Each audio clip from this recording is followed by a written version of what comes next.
Buenos días. Good afternoon, everyone. I'm Mr. Humalataso, the President of Peru, and it is an honor for me to call to order this preliminary meeting. We will be discussing matters of alternative development on the world drug problem. And I'm pleased to be able to participate in our deliberations today. This is a way for us to recognize that Peru has played a key role in combating the scourge of drugs. The drug problem, drug trafficking, is a grave threat to the planet, as we know.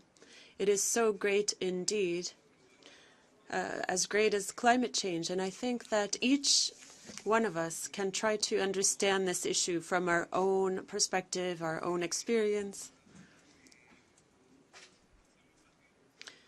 And to be brief, my government, and to tackle this quickly, my government has undertaken an approach.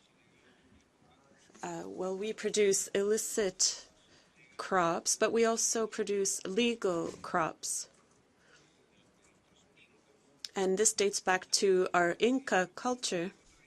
And these traditional crops falls under the major categories of drug trafficking. And this is a reality. And the state has not been involved in this, but this has led to illicit activities for the production of this drug or inputs. And this supplies the world drug market. In 2011, we faced a reality where about 65,000 hectares were dedicated to coca growing, but we have reduced this now to less than half that figure. And a part of these crops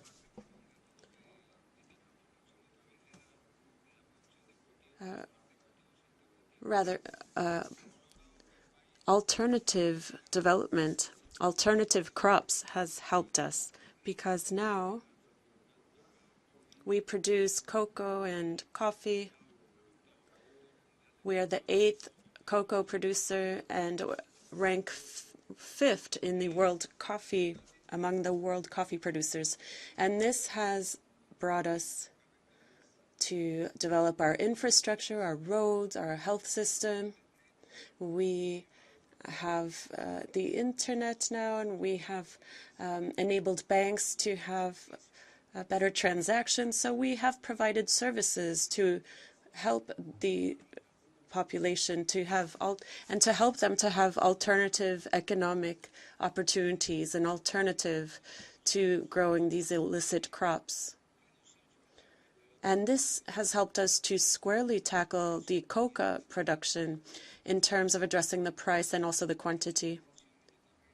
We have a land area that is available now for alternative development that has helped us to address this economic situation. Today we are growing, our economy is growing, and through our social policy we can continue to reduce poverty in this way. We heard a question this morning, and we need to find solutions to this drug problem. This is true, especially for those who bear the major burden of drug demand in the United States and Europe and Asia, etc. Because this drug problem, combating the drug problem,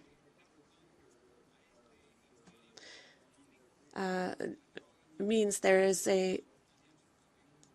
we need a strategic alliance in order to defeat this scourge. Some years ago, we had cooperation agreements, for example, with the United States and other countries. But the cooperation agreements do not necessarily lead to shared responsibilities. I can cooperate with you, but without any responsibility. It's your problem. It's not my problem. So what we need, in fact, are strategic partnerships to allow us to tackle this problem comprehensively. And in this way, we can control this problem and then provide a solution to it. And it is in this general context that I wanted to set out this theme and note that no family is free of the scourge of drugs, regardless of economic situation, geographic location. All of us are vulnerable to this global threat. With these words, I will now give the floor to my co-chair, the Ambassador of Iran, Federal Drugs Commissioner of Germany. This was a very interesting presentation on the importance of growing communities, farming communities, and on the issue of promoting alternative development for affected communities and the importance of climate change as a factor to in considering the world drug problem. I'll give the floor now to Mr. Disnada Disko, Secretary General of the Mei Fa Luang Foundation, under the royal patronage of Thailand. Your Excellency, co-chairs, distinguished panelists, Excellencies, ladies and gentlemen. In 1960s, Thailand was the largest opium growing country in the world. His Majesty King Bhumibol led over 5 decades of continuous efforts to improve the livelihoods of the impoverished highland ethnic minority, which inspired long-term national development policies. As a result, Thailand was officially removed from the UNODC's list of opium-growing countries in 2003. Based on these lessons learned, Thailand has reached out to assist other countries facing similar situations. And from these experiences, I wish to highlight some key takeaway points for your consideration in deliberating the ways forward on AD post-UNGASS 2016. First and foremost, alternative development and sustainable development are fundamentally linked. Central to both is addressing problems and needs and wants of the people, and empowering each individual to stand on his or her own feet over the long term. Ladies and gentlemen, sustainable development cannot be attained without the rule of law. Any action that gives importance to one but not the other becomes part of the problem rather than solution. Only through embedding the culture of lawfulness in the community alongside realizing development efforts, sustainability is ensured. My second point is we must take a long-term view that is human-centered in measuring the success of AD programs. If well-being and resilience are fostered at the individual level, we will have strong communities, regions, and countries, not only more resistant to drugs and other crimes, but ready to develop and carry on sustainable livelihood. So outcomes, rather than inputs and outputs, must be measured. What do the people get out of it? Or the direct impact on the lives of the people and all aspects of their well-being.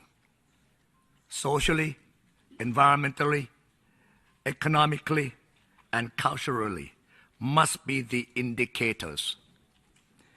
As a result, AD programs properly carried out will contribute to the realizing the SDGs. My third point is we must involve all levels of stakeholders in the entire development process. Central government, local authorities, and the grassroots community.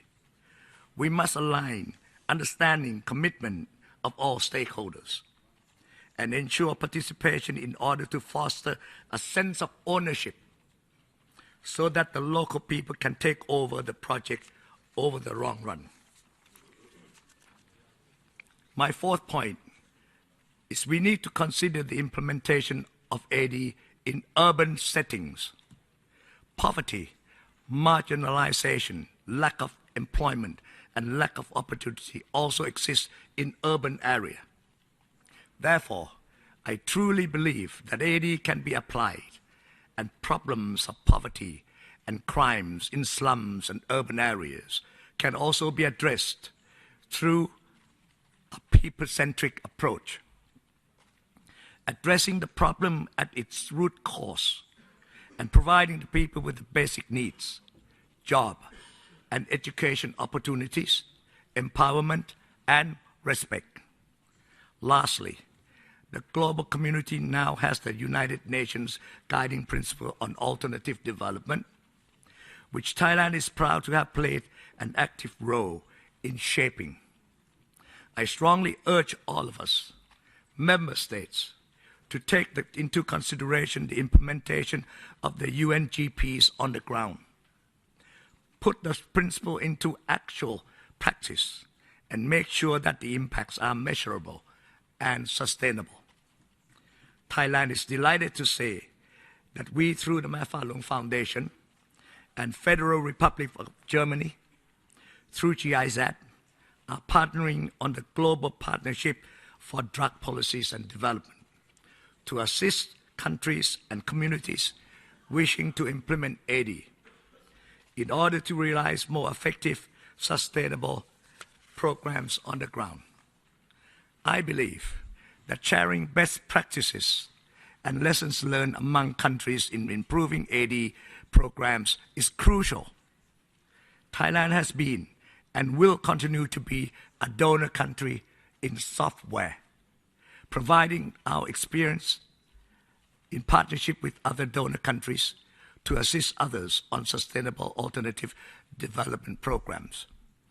Ladies and gentlemen, 2016 is time we start putting all the principles and intentions we laid out today into real action and real benefits for the people on the ground.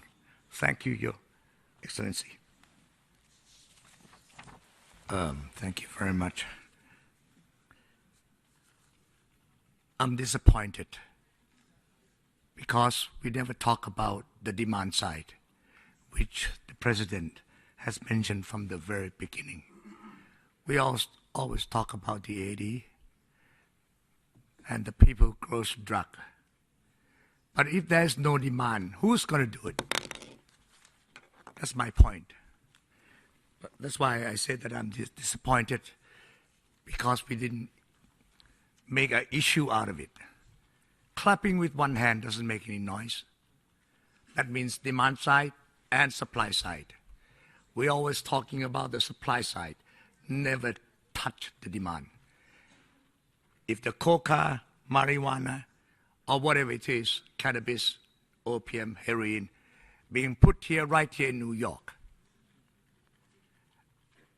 and nobody touches this, no demand, would there be any issues that we're talking about? Secondly, why don't we talk about weapons? Without weapons, there can't be drug lords. Well, I leave some thought with you on the round table. Thank you, Co-Chair.